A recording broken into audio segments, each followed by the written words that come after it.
మయన్మార్కు భారత్ అపన్నహస్తం అందిస్తుంది. భారీ భూకంపాలతో మయన్మార్ అతలాకుతలమైంది. దీంతో మయన్మార్కు 15 టన్నుల సామగ్రిని భారత్ పంపింది. టెంట్లు, స్లీపింగ్ బ్యాగులు, దుప్పట్లు, ఆహారం, సౌర దీపాలు, జనరేటర్లు, నీటి శుద్ధి పరికరాలు, మందులను భారత్ పంపించింది. సహాయ సామగ్రితో పాటు సైనిక విమానం మయన్మార్ వెళ్లింది.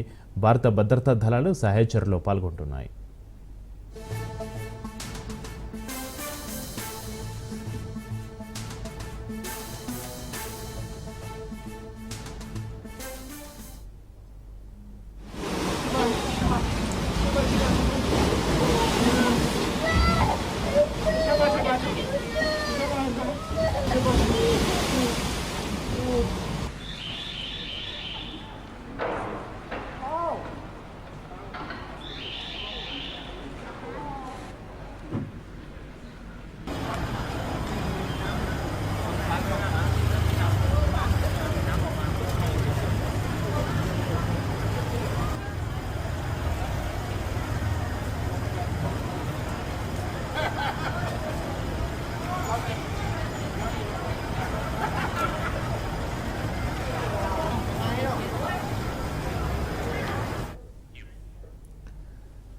బ్రేకింగ్ న్యూస్ చూస్తున్న మయన్మార్కు భారత్ అపన్నహస్తం అందిస్తుంది. భారీ భూకంపాలతో మయన్మార్ అతలాకుతలమైంది. దీంతో మయన్మార్కు 15 టన్నుల సామాగ్రిని భారత్ పంపింది.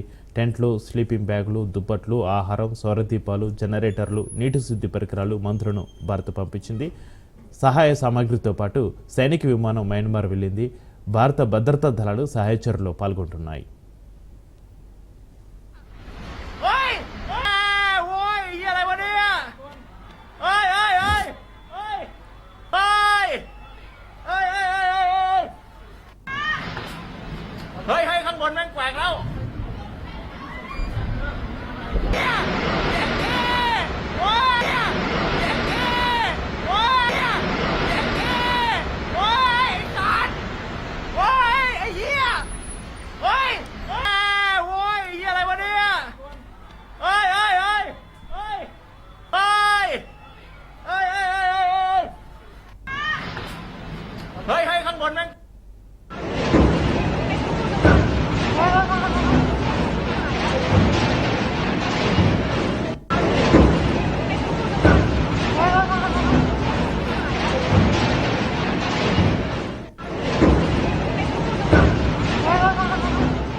సీఎం రేవంత్ రెడ్డి ఇవాళ తన సొంత నియోజకవర్గమైన కొడంగల్లో పర్యటించనున్నారు. ఈ పర్యటనలో భాగంగా సీఎం రేవంత్ రెడ్డి కొడంగల్ వెంకటేశ్వర స్వామి బ్రహ్మోత్సవాల్లో పాల్గొనడంతో పాటు ఇఫ్తార్ విందుకు హాజరు కానున్నారు. అదేవిధంగా నియోజకవర్గంలోని పలు అభివృద్ధి కార్యక్రమాలకు సీఎం రేవంత్ రెడ్డి శంకుస్థాపన చేయనున్నారు. అనంతరం జరిగే బహిరంగ సభలో పాల్గొని సీఎం రేవంత్ ప్రసంగించనున్నారు.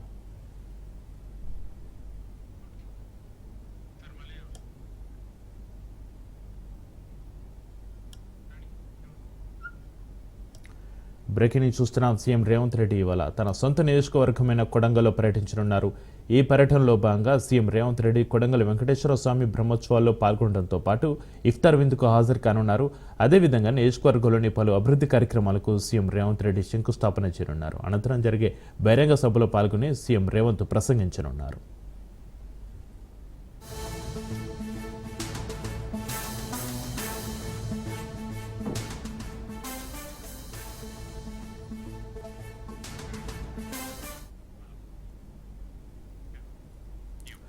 హైదరాబాద్ నగర అభివృద్ధి, రియల్ ఎస్టేట్ పరిస్థితి, ప్రభుత్వ పాలనపై బీఆర్ఎస్ వర్కింగ్ ప్రెసిడెంట్ కేటీఆర్ తీవ్ర వ్యాఖ్యలు చేశారు. ఆయన తన అధికార ట్విట్టర్ ఖాతాలో పోస్టు చేస్తూ గత 10 ఏళ్లలో కేసీఆర్ హయాంలో నగరం సౌభాగ్యంగా ఎదిగిందని, కానీ 15 నెలల కాంగ్రెస్ పాలనలో అభాగ్యంగా మారిందని విమర్శించారు. హైదరాబాద్ నగరాభివృద్ధిని కాంగ్రెస్ ప్రభుత్వం తీవ్రంగా దెబ్బతీసిందని కేటీఆర్ ఆరోపించారు. హైడ్రా మూసి ప్రక్షాళన పేరుతో నగరంలోని రియల్ ఎస్టేట్ మార్కెట్ పూర్తిగా కుచించుకుపోయిందని తెలిపారు.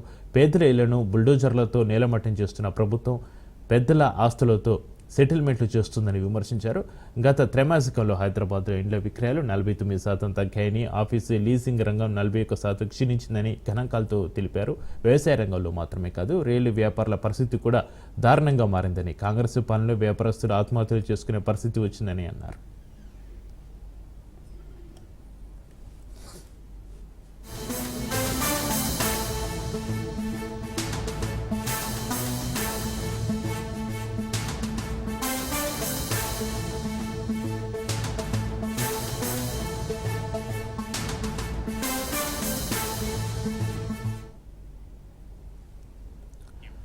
కాంగ్రెస్ ప్రభుత్వ నిర్లక్ష్య ధోరణిపై బీఆర్ఎస్ పార్టీ సభ్యులు ప్రజల పక్షాన శాసన మండలిలో బలమైన వాయిస్ వినిపించారని ఎమ్మెల్సీ కల్వకుంట్ల కవిత తెలిపారు. రైతు రుణమాఫీ, రైతు భరోసా, మిర్చి పంటకు మద్దతు ధర, పెళ్లి చేసుకునే ఆడపిల్లలకు తులం బంగారంపై గట్టిగానే ప్రభుత్వాన్ని ప్రశ్నించామన్నారు. అసెంబ్లీ సాక్షిగా సీఎం రేవంత్ రెడ్డి మహిళలను ఉద్దేశించి పరుష పదజాలాలు ఉపయోగించారన్నారు కవిత.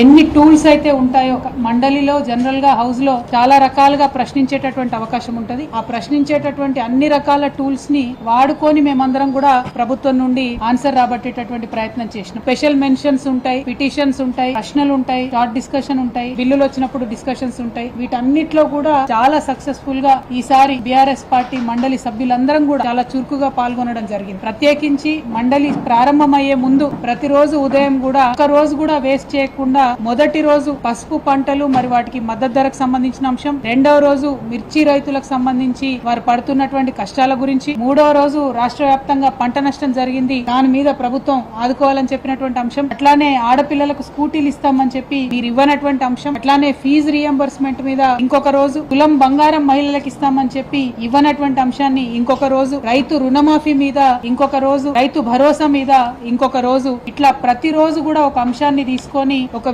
వినూత్న రీతిలో ప్రదర్శన చేసి ప్రభుత్వం యొక్క దృష్టిని ఆకర్షించి తద్వారా ప్రజల సమస్యల పరిష్కారం కోసం మా వంతు ప్రయత్నం మేము చేయడం జరిగింది. మరి అంతేకాకుండా ఈసారి మండలిలో గవర్నర్ ప్రసంగం నుంచి మొదలు పెడితే ఆ రోజు నుంచి కూడా మండలిలో మేము ప్రొటెస్ట్ చేసినాం ప్రభుత్వం మీద. గౌరవ ముఖ్యమంత్రి గారు మాట్లాడడానికి వచ్చినప్పుడు అంతకుముందు వారు మా నాయకుడు కేసీఆర్ గారి పైన చేసినటువంటి అనుచిత వ్యాఖ్యలకు ప్రొటెస్ట్ చేయడంతో ఈ సభ ప్రారంభిస్తే చివరి రోజు కూడా మరి ఫీ రియంబర్స్మెంట్ విషయంలో ప్రభుత్వం నుంచి ఒక నిర్దిష్టమైనటువంటి జవాబు మేము రాబట్టగలిగినాం. ఇది కేవలం బీఆర్ఎస్ పార్టీ మండలి సభ్యులందరూ చేసినటువంటి పోరాటం అని చెప్పి నేను బలంగా నమ్ముతా ఉన్నాను.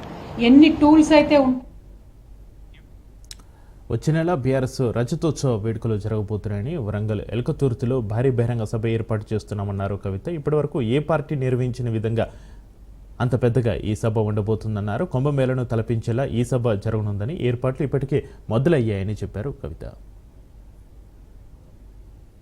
బీఆర్ఎస్ పార్టీ మీకు తెలుసు మరి రజతోత్సవం జరగబోతా ఉంది త్వరలోనే. 25 వసంతాల పండుగని వరంగల్ దగ్గర ఉన్నటువంటి ఎల్కతుర్తి క్రాస్ రోడ్స్ లో చాలా పెద్ద ఎత్తున లక్షలాది మందితోని ఏప్రిల్ 27వ తారీఖున భారీ బహిరంగ సభ నిర్వహించబోతా ఉన్నాం. అది ఎట్లా ఉంటది అని అంటే చరిత్రలో తెలంగాణలో మరొక కుంభమేళా జరిగిందని ప్రజలందరూ కూడా చెప్పుకునే అంత పెద్దగా ఉంటది. ఎందుకంటే మా కార్యకర్తల్లో ఇప్పుడు ఉన్నటువంటి ఉత్సాహం, ప్రజల్లో ఉన్నటువంటి ఉత్సాహం, జరుగుతున్నటువంటి ఏర్పాట్లు అంటే 10 లక్షల వాటర్ బాటిళ్లు, దాదాపు ఒక 15 లక్షల మజ్జిగ బాటిళ్లే తెస్తా ఉన్నామంటే మరి ఏ స్థాయిలో ఏర్పాట్లు జరుగుతా ఉన్నాయో ప్రజలు, కార్యకర్తలు అందరూ కూడా సంబరంగా, సంతోషంగా 25 వసంతాల ఈ బీఆర్ఎస్ పండుగకు హాజరు కావాలని చెప్పి మేము కోరుతా ఉన్నాం. 25 వసంతాల బీఆర్ఎస్ పార్టీ అంటే 25 సంవత్సరాల తెలంగాణ చరిత్ర. మనం ప్రపంచంలోనే అద్భుతంగా పోరాడినటువంటి ఫ్రెంచ్ రెవల్యూషన్ తో తెలంగాణ ఉద్యమాన్ని ఎప్పుడైనా కూడా సరిపోల్చి చూసుకుంటాం. మనం ఆ ఉద్యమంలో పాల్గొన్నాం, విజయ తీరాలకు చేరుకున్నాం, రాష్ట్రాన్ని సాధించుకున్నాం, వచ్చినటువంటి రాష్ట్రాన్ని భారతదేశంలో నంబర్ 1 గా నిలబెట్టుకున్నాం. సో ఇవి చిన్న విజయాలు కాదు, చరిత్రలో నిలిచిపోయేటటువంటి విజయాలు. ఈ విజయాలన్నింటినీ కూడా ఖచ్చితంగా మనం సెలబ్రేట్ చేసుకోవాలి. దానికోసం వరంగల్లో జరుగుతున్నటువంటి బహిరంగ సభలో అందరం కూడా పెద్ద పెట్టున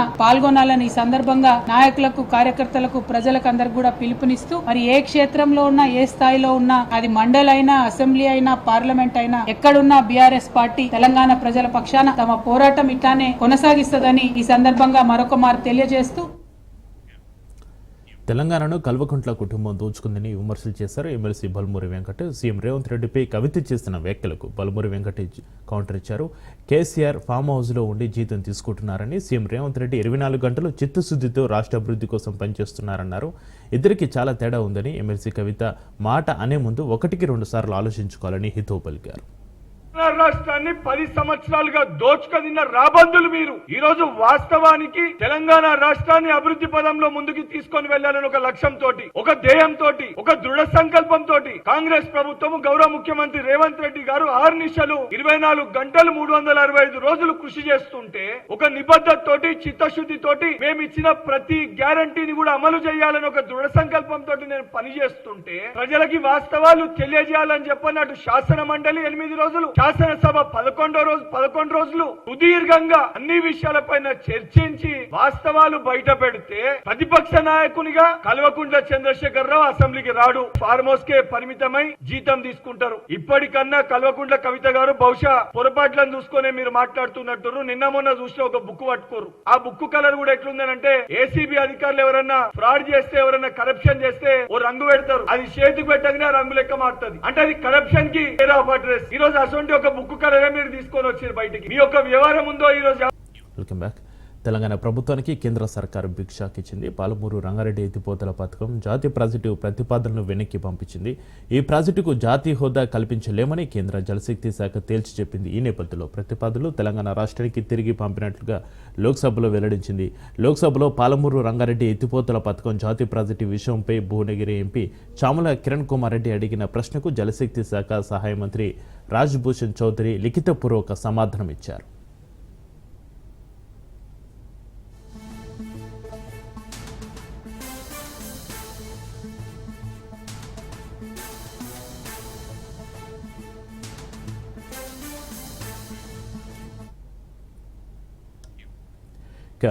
రెండు తెలుగు రాష్ట్రాల మధ్య కృష్ణానదీ జలాల వినియోగంపై వివాదం జరుగుతుంది. ఈ వ్యవహారం ప్రస్తుతం సుప్రీంకోర్టులో ఉంది. కృష్ణా ట్రైబ్యునల్ 2 ఇందుకు సంబంధించిన విచారణ జరుపుతుంది. కోర్టు వివాద నేపథ్యంలో ఈ ప్రాజెక్టు టెక్నో ఎకనామిక్ రిపోర్ట్ను పరిగణలోకి తీసుకోవడం సాధ్యం కాదని, అందువల్ల జాతీయ హోదా కల్పించడం కుదరదని పేర్కొంటూ ప్రతిపాదనలు రాష్ట్రానికి తిరిగి పంపినట్లుగా కేంద్ర జలశక్తి శాఖ తెలిపింది.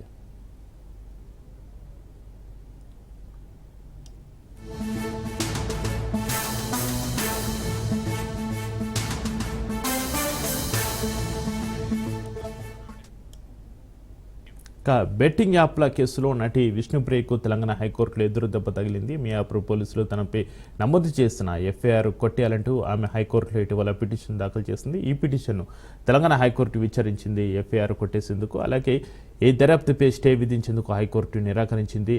అంతేకాకుండా ఈ కేసులో పోలీసులకు సహకరించాలని విష్ణుప్రియను హైకోర్టు ఆదేశించింది. అలాగే చట్ట ప్రకారం ముందుకు వెళ్లాలని పోలీసులకు హైకోర్టు స్పష్టం చేసింది.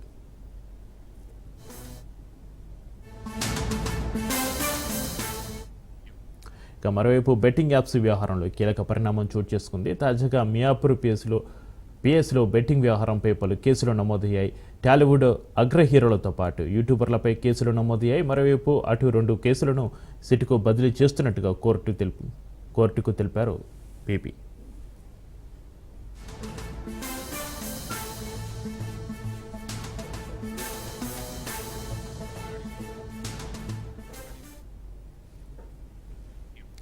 AP CM Chandrababu Chennai IIT కాంక్లేవ్లో పాల్గొన్నారు. అక్కడ తెలుగు విద్యార్థులను చూస్తున్న చంద్రబాబు ఉప్పొంగిపోయారు. తెలుగులో మాట్లాడి విద్యార్థులను ఉత్సాహపరిచారు. చంద్రబాబు ప్రసంగాన్ని విద్యార్థులు కూడా ఎంజాయ్ చేశారు. తమ ఫోన్లలో రికార్డు చేసుకున్నారు. I request audience to rise.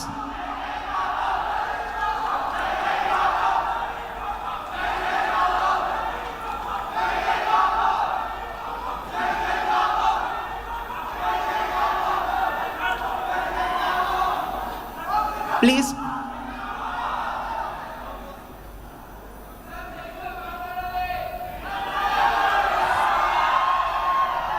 Please. మీరు ఏ కాలేజీ పోయినా మీరే కనపడొస్తున్నారు, ఏ దేశానికి పోయినా మీరే కనపడొస్తున్నారు. I'm proud of you. చాలా సంతోషం మిమ్మల్ని చూసినప్పుడు. అందరిలే కల్లా మీలో ఎనర్జీ లెవెల్స్ కూడా చాలా ఎక్కువగా ఉన్నాయి. కాన్ఫిడెన్స్ లెవెల్స్ కూడా బ్రహ్మాండంగా వచ్చాయి. నేను చెన్నైలో ఏ యూనివర్సిటీ పైన సగం మంది తెలుగు స్టూడెంట్సే ఉన్నారు. It's a great experience. I'm proud to be Indian. అదే సమయంలో నేను గర్వపడుతున్న తెలుగువాడుగా. రాబోయే 400-500 సంవత్సరాలు ఇండియన్సే ప్రపంచాన్ని శాసించే పరిస్థితిలోకి వస్తారు. ఇది వాస్తవం. నేను ఎక్కడున్నా మిమ్మల్ని చూస్తే గర్వపడుతున్నా. నేను చేసిన పని మీరు గుర్తించి పూర్తిగా సహకరిస్తున్నారు. అలాంటి మీకు అందరికి మనస్ఫూర్తిగా అభినందిస్తూ, మీరు ఒకటే గుర్తుపెట్టుకోండి, 95లో ఐటీ మాట్లాడా, 2025లో ఏఐ మాట్లాడుతున్నా, ఆ రోజు హైటెక్ సిటీ కట్టా, ఇప్పుడు క్వాంటమ్ వ్యాలీగా సిలికాన్ వ్యాలీకి పోటీగా క్వాంటమ్ వ్యాలీ డెవలప్ చేస్తున్నాం. మీరు ఏవైతే ఇన్నోవేషన్స్ ఉన్నాయో అవన్నీ వర్కౌట్ చేయండి. ఆశంతా మీ మీదనే, నా కాన్ఫిడెన్స్ కూడా మీ మీదనే. రాబోయే రోజుల్లో ఆంధ్రప్రదేశ్లో ఉండే తెలుగు వాళ్ళ ఆదాయం 55 లక్షల రూపాయలు తలసరి ఆదాయం అవుతుంది. అక్కడ ఉండే వాళ్ళ ఆదాయం 55 లక్షలైతే, వేరే రాష్ట్రాల్లో ఉండే క్రీమ్ ఆఫ్ ది సొసైటీ, వేరే దేశాల్లో ఉండే మీరు ఎంత సంపాదిస్తారో సంపాదించడం కాకుండా మళ్ళీ బ్యాక్ టు ఆంధ్రప్రదేశ్కి వచ్చి డెవలప్ చేసే పరిస్థితి రావాలి. జన్మభూమి కర్మభూమి రెండు కూడా గుర్తుపెట్టుకొని పనిచేయాల్సిందిగా నేను కోరుకుంటూ, కాబట్టి అది చెప్తూనే అప్పుడప్పుడు తెలుగు దేశాన్ని కూడా గుర్తుపెట్టుకోండి. ఎందుకంటే మీరందరూ కూడా ఒక రాజకీయ పార్టీ స్ట్రాంగ్గా ఉంటే పబ్లిక్ పాలసీస్ కూడా స్ట్రాంగ్గా వస్తాయి. పబ్లిక్ పాలసీ స్ట్రాంగ్గా ఉంటే మీ భవిష్యత్తు కూడా బంగారు భవిష్యత్తు అవుతుంది. వైసీపీ సోషల్ మీడియాపై జనసేన నాయకులు ఫిర్యాదు చేశారు. ఎంఆర్ పల్లె పోలీసులకు రాతపూర్వకంగా ఫిర్యాదు చేశారు కిరణ్ రాయలు. పవన్ కళ్యాణ్, నారా లోకేష్పై అనుచిత వ్యాఖ్యలు చేస్తూ పోస్టులు చేస్తున్నారని కిరణ్ రాయలు మండిపడ్డారు. తిరుపతి రూరల్కు చెందిన వైసీపీ సోషల్ మీడియాలోనే అభ్యంతరకరమైన పోస్టులు కనిపిస్తున్నాయన్నారు. 48 గంటల్లోగా అసభ్యకర పోస్టులు తొలగించి వైసీపీ సోషల్ మీడియా ప్రతినిధులను అరెస్టు చేయాలని డిమాండ్ చేశారు.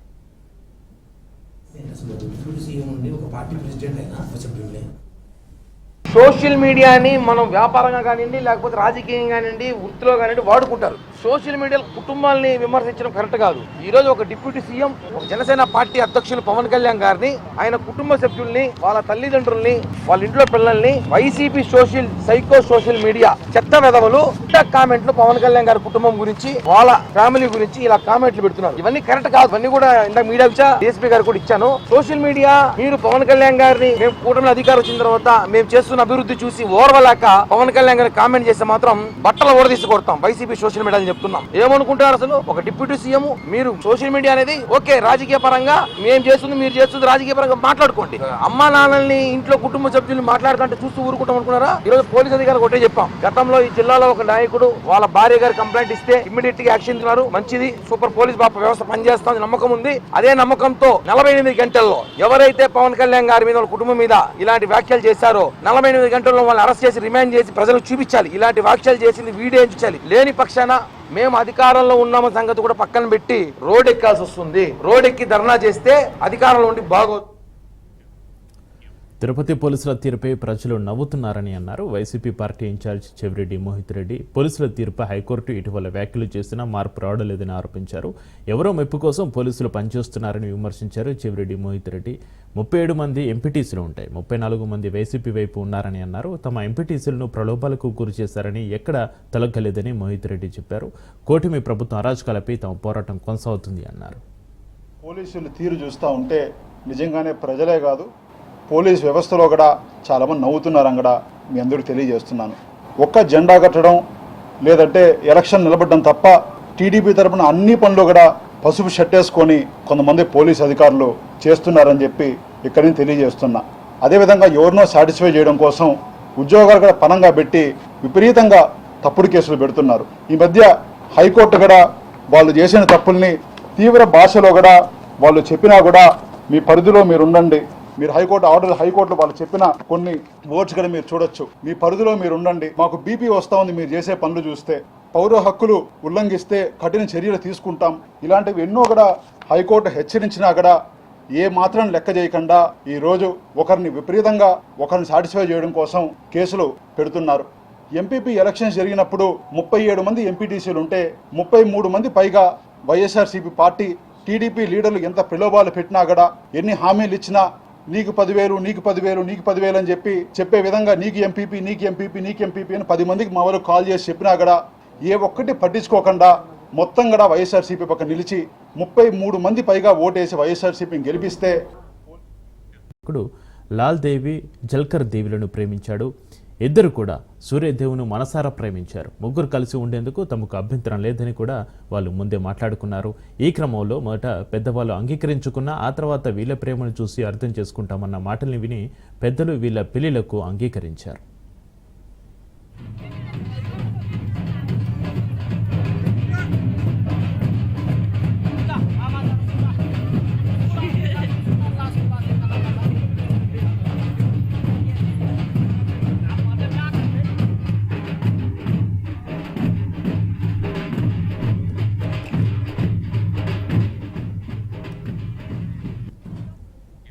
అయితే ఈ క్రమంలో యువకుడు ఇద్దరు అమ్మాయిలతో ఒకేసారి పెళ్లిని చేసుకున్నాడు. లాల్ దేవి, జల్కర్ దేవిలతో పెళ్లి పత్రిక కూడా కొట్టించాడు. అంతేకాకుండా అందరి ముందు పెళ్లి మండపంలో ఇద్దరు అమ్మాయిలతో పెళ్లి వేడుక గ్రాండ్గా జరిగింది. వీళ్ళ పెళ్లికి గ్రామస్తులంతా తరలి వచ్చారు. అందరి ముందు సప్తపది అడుగులు వేసి 3 ముళ్ళు ఇద్దరి మెడలో వేరువేరుగా కట్టాడు.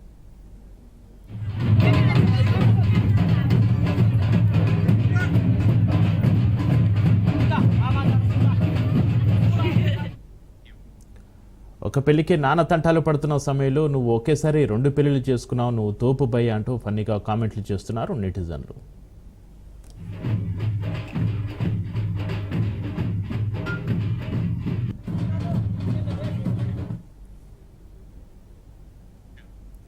శతాబ్ద కాలంగా రామేశ్వరం వెళ్లే పర్యాటకులను ఆకట్టుకుంటున్న తమిళనాడులోని పాత పంబన్ బ్రిడ్జి స్థానాన్ని కొద్ది రోజుల్లో కొత్త వంతెన ఆక్రమించనుంది. తమిళనాడులోని మండపం ప్రాంతం నుంచి పంబన్ దీవిలోని రామేశ్వరం వరకు 2 కిలోమీటర్ల పొడవున సముద్రంలో ఒక రైలు మార్గం ఉంది. సముద్రంలో ప్రయాణించే నౌకలు ఈ రైలు మార్గం వద్దకు వచ్చినప్పుడు వాటికి దారినిచ్చేందుకు రైలు మార్గం తానంతటా తానే 2గా విడిపోయి రైలు గేటులాగా పైకి లేస్తుంది.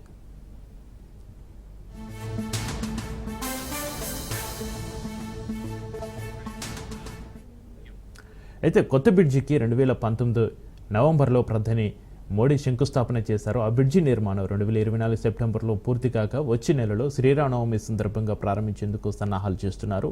535 కోట్ల వ్యయంతో రైలు వికాస్ నిగమ్ లిమిటెడ్ సంస్థ ఈ వంతెనను నిర్మించింది. నౌకల రాకపోకల కోసం తెరుచుకునేటప్పుడు పాత వంతెన 2 రెక్కలుగా విడిపోతుంది. కాగా కొత్త వంతెన అమాంతం నిలువున 22 మీటర్ల పైకి లేస్తోంది.